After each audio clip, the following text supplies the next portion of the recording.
দিয়েছেন তাদের প্রতি আপনারা লক্ষ্য রাখবেন।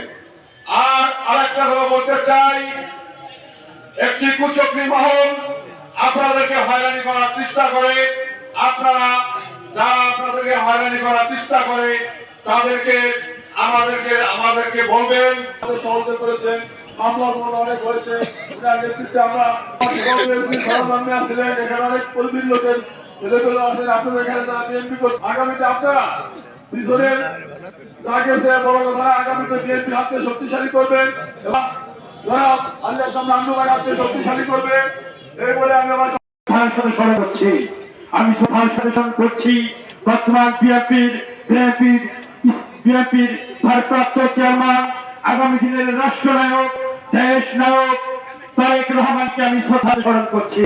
আমি শ্রদ্ধার সাথে স্মরণ করছি বাংলাদেশের জাতীয়তাবাদী দলের যুগ্ম মহাসচিব জনাব রুহুল কবির রিজভী সাহেবকে।